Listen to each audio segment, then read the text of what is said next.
Edith, bonjour. Bonjour. Merci d'accepter cet entretien. Avec plaisir, pour la très heureuse d'être fédération. là. Merci beaucoup. Alors, on a envie de faire connaissance d'abord, vous connaître un petit peu mieux. Quel est votre parcours? Comment vous êtes lancé un petit peu en politique et au niveau universitaire et autres? Alors, je suis née en 1987 à Marseille. Je suis arrivée en Gironde, j'avais 5 ans. J'ai suivi un cursus scolaire classique et j'ai été diplômée d'un master d'espagnol. Je me suis ensuite mise à mon compte, j'étais commerçante. J'étais à la tête d'une TPE familiale et puis je me suis engagée en politique assez tôt en fait, puisque dans le village de ma mère qui s'appelle Salles, donc en sud Gironde, eh bien je connaissais un peu des personnes qui allaient monter une liste et donc ils avaient besoin de femmes pour faire leur liste, des gens issus du département. Donc j'ai dit oui, donc je me suis retrouvée conseillère municipale pendant quelques mois en 2001. En 2007, j'ai vraiment été séduite par le discours de Nicolas Sarkozy, donc j'ai voté pour lui. Par contre, en 2012, comme beaucoup de Français, j'ai été très déçue parce que moi je suis très attachée à l'entreprise, donc j'avais été séduite par le travailler plus pour gagner plus et j'avais aussi cru au Karcher. Donc en 2012, je n'ai pas voulu voter pour Nicolas Sarkozy et c'est là que j'ai voté pour la première fois de ma vie pour Marine Le Pen et j'en suis très fière. J'ai pris ma carte en 2014 après avoir été la voir dans un meeting dans le cadre des élections européennes en Corrèze. Et de fil en aiguille, c'est comme ça que je me suis engagée dans la fédération. J'ai été accueillie par le délégué départemental de l'époque qui s'appelait Jacques Colombier, un historique du Rassemblement national. Et c'est comme ça qu'un jour vous présentez à une élection, vous distribuez des tracts, collez des affiches. Et puis après, qu'on vous confie des responsabilités. D'abord responsable de canton, puis responsable de circo, puis en 2016 délégué départemental. J'ai intégré le bureau national en 2018, le bureau exécutif en 2021 et la vice-présidence du parti en 2022. Beau parcours. En 10 ans, 12 ans. C'est pas mal, voilà. c'est pas mal. Alors, on va s'intéresser un peu à l'actualité, à différentes questions. On va commencer, ça me touche particulièrement puisque c'est un média. Et moi, étant dans l'audiovisuel, forcément, ça me touche. C'est la fermeture de C8 et pensons aussi également à Énergie 12. Qu'est-ce qu'on peut en dire aujourd'hui? Écoutez, c'est un scandale, c'est un scandale parce que cette fermeture de chaîne porte directement atteinte à la liberté d'expression, voire même à la liberté de penser. Et je pense que c'est une gifle qui est infligée aux Français qui sont majoritairement attachés à cette chaîne. C'était vraiment une chaîne populaire. On y parlait de tout, même des sujets pas politiquement corrects. Et je pense que cette chaîne et M. Hanouna ont vraiment fait les frais d'une décision politique qui n'honore pas l'Arcom. Absolument.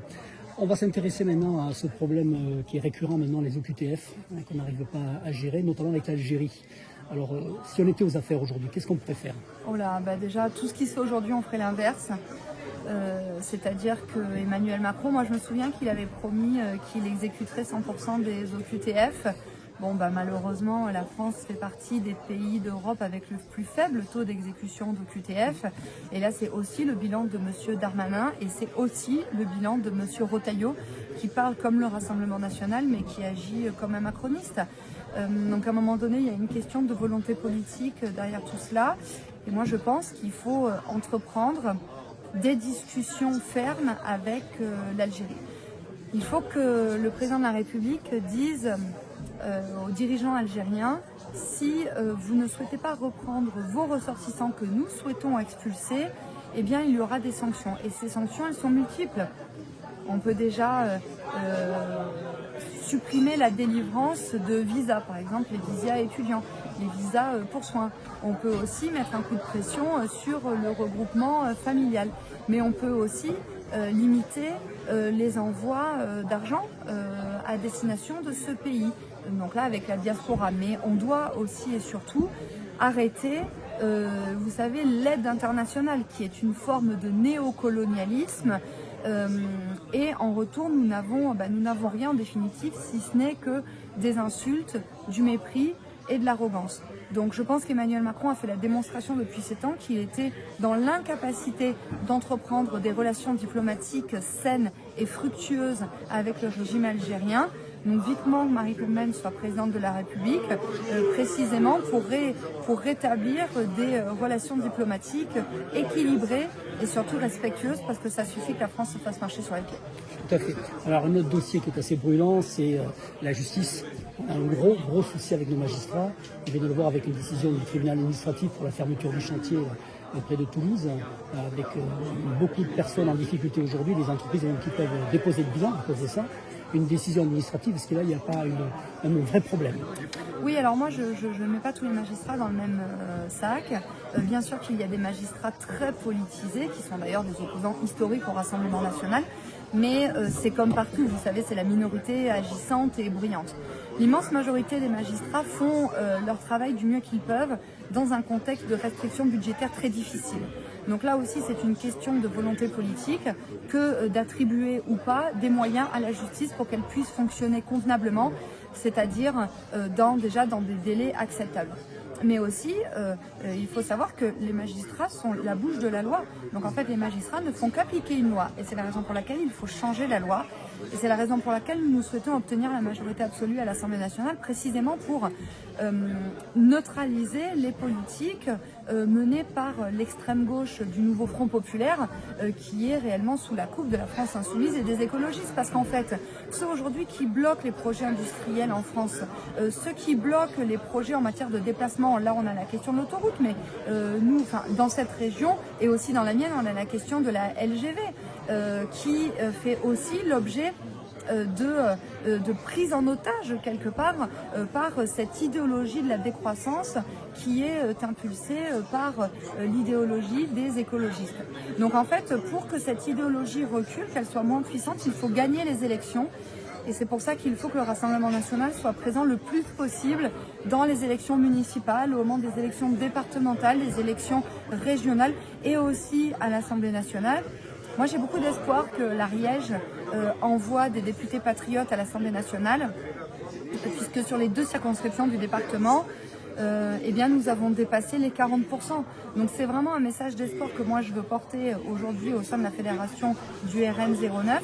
Et je veux dire aux adhérents, continuez de travailler parce que le travail est en train de payer.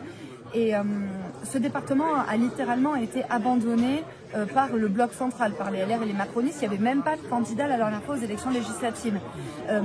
Et il faut que les militants du Rassemblement national expliquent aux Ariégeois qu'il existe une alternative à la folie idéologique du nouveau Front populaire, avec derrière l'idéologie mortifère et incendiaire de la France insoumise.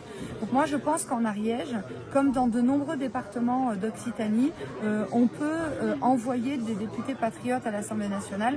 Et en fait, c'est en changeant les lois, en faisant des lois de bon sens, incarnées par un désir de souveraineté et d'amour du pays, qu'on arrivera donc à faire en sorte que les décisions de justice aillent dans le bon sens, c'est-à-dire dans le sens de soutien aux entreprises, de l'arrêt de la paralysie administrative et bien sûr d'autres sujets qui sont propres au programme du Rassemblement national. Merci. Alors Edwige, on va terminer de façon un peu plus légère avec un portrait chinois, c'est ma tradition. Je l'ai fait avec Louis Alliot, je l'ai fait avec Jean-Paul Garot. Donc si j'étais un animal par exemple, vous seriez lequel? Évidemment, je serais un chat. Un chat. Moi j'en ai 4. Voilà, ce sont mes petits bébés d'amour et donc je pense que oui, je serais un chat. Un chat. Alors le plat, quel serait le plat préféré des deux? Le plat, moi j'adore le foie gras. Ah, le foie gras. Oui, je suis pas du tout écolo. Moi je mange du foie gras, je mange de la viande et je bois du vin avec une petite préférence pour les côtes de Bourg et les côtes de Blaye qui sont d'excellents vins produits sur ma circonscription. Tout à fait. Alors, comme avec un petit canemet de Bordeaux en dessert, bien évidemment. Sans l'oublier. Alors si vous étiez un film. Ah, moi je suis très romantique et donc je pense que je serais le Titanic. Le Titanic, quand même, magnifique film. Un acteur, vous savez lequel? Une actrice, bien sûr. Angelina Jolie. Oui, c'est un bon choix. Un titre de livre. Pouvoir illimité, d'Anthony Robbins. Oui. Qui est un livre de développement personnel. Et un personnage historique. Oui, Référence. Oui, on a quelques références. Je pourrais dire Jeanne d'Arc, mais oui, si c'était... valeur sûre, là on prend pas de risque, là c'est une valeur sûre, voilà. évidemment. Évidemment, on prend pas de risque. Et alors écoutez, merci. Merci à vous. C'était très sympa comme entretien et une bonne continuation. Bien sûr. Merci beaucoup, je pense qu'on va passer un bon moment. Là, je vois les gens qui sont en train d'arriver, il y a une centaine de personnes et voilà, c'est très prometteur pour la suite. Un grand merci. Merci.